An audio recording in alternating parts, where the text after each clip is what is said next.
Cabe ao repórter a tarefa de mediar os acontecimentos. É ele que vai atrás das informações, noticia desastres, tragédias, ganhos, percas e atualiza o seu público.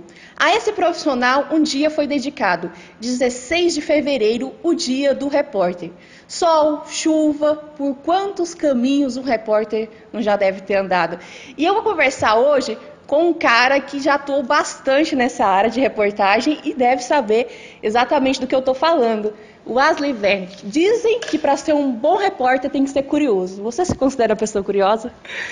Bom dia para você, Carla, para quem está nos acompanhando em casa. Eu acho que é algo fundamental para nortear e tudo aquilo que o repórter vai atrás, vai buscar, vai repassar, vai compartilhar com o seu público. Eu acho que a curiosidade, ela, nesse ponto de vista, ela é uma qualidade. Para o repórter, eu acho que ela é mais uma qualidade do que um defeito. Acho que se não tiver a curiosidade, o repórter não se autoprovoca, não busca questões que podem deixar um conteúdo melhor ou fazer com que a gente tenha uma história mais bacana para contar. Foram muitos anos atuando na área da reportagem aqui em Confresa. Nesses anos, a gente sempre tem coisas positivas, tem coisas negativas. Queria que você elencasse momentos que foram assim positivos nessa sua trajetória como repórter. Olha, já são 10 anos, né? Foram 10 anos na comunicação aqui da região do Araguaia. E eu sempre digo que eu vivi muita coisa, acompanhei muita coisa, contei muitas histórias, mas eu sempre tive comigo uma vontade de não apenas contar, mas viver também aquilo que a gente está retratando. Então, nesse tempo que eu tive na comunicação, que eu fui repórter de rua, eu estou afastado da reportagem há 2 anos e estou apenas na apresentação. Mas no tempo que eu fiquei na rua, que eu fiz rua, foi um momento muito bacana, um momento muito rico, porque você vivencia experiências, você acompanha experiências e você vive junto. Eu acho que o repórter tem que viver junto. Então, dos casos mais engraçados, mais inusitados, aos casos mais tristes, aos casos mais dolorosos, e naqueles inusitados você sorri junto com a pessoa ou com o contexto que você está vivenciando. Naqueles mais tristes você se choca com a realidade, com a história que você está contando e não é possível não sentir, né? Até uma questão no meio jornalístico que fala que você não pode ter emoção, mas é humanamente impossível um bom repórter não ter emoção. Se ele não tiver emoção, seja para qual lado seja esse sentimento, essa emoção, você não vai passar uma história verdadeira, emocionante para quem está te acompanhando. Eu tive muitos casos, mas eu acho que um que mexeu em particular comigo e como pessoa, me considero até uma pessoa diferente depois dessa cobertura, foi a desintrusão da Sujami Sul, porque foi um período que eu passei muito tempo dentro da área que estava sendo desocupada, e eu pude ver os dois lados, a face da justiça que estava ali para cumprir uma determinação judicial através das forças de segurança, mas eu pude ver o lado humano também, né, das pessoas que estavam perdendo tudo, das pessoas que estavam sofrendo, e lá nós ficamos por bastante tempo. A gente chegou no dia 12 de dezembro de 2012, que começou a desintrusão, só fomos retornar aí depois de bastante tempo, já perto do fim da desintrusão. Então a gente conseguiu colher um momento muito triste daquelas pessoas.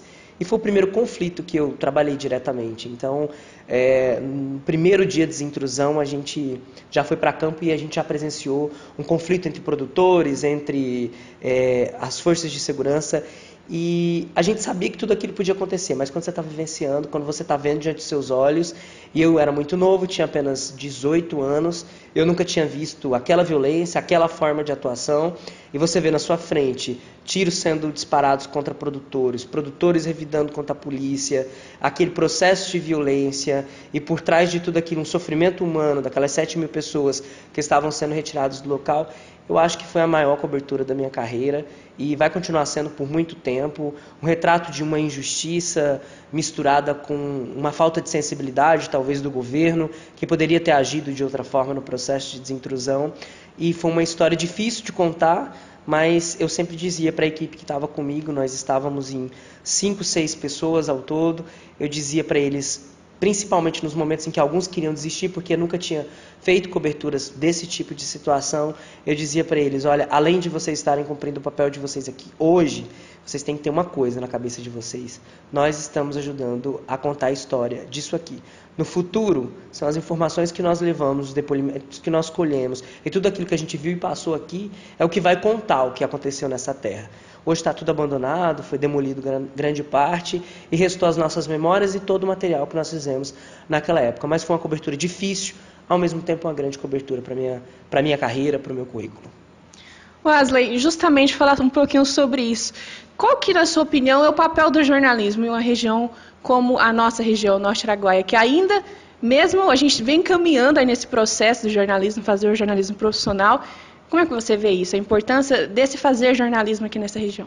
Acho que a imprensa, em qualquer local que ela tiver, a comunicação em qualquer local, ela tem um papel fundamental para balizar direitos, para garantia de direitos, né?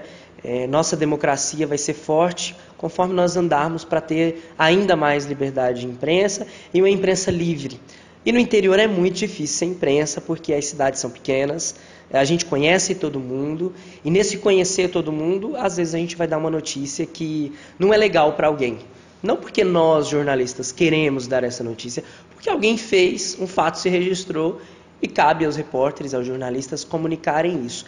Mas no interior as pessoas não entendem. Se é que nos grandes centros entendem, talvez não entendem também. Mas no interior, como o acesso é muito rápido, né? Todo mundo sabe onde é a televisão, todo mundo sabe onde é a rádio, todo mundo sabe onde é o site de notícias.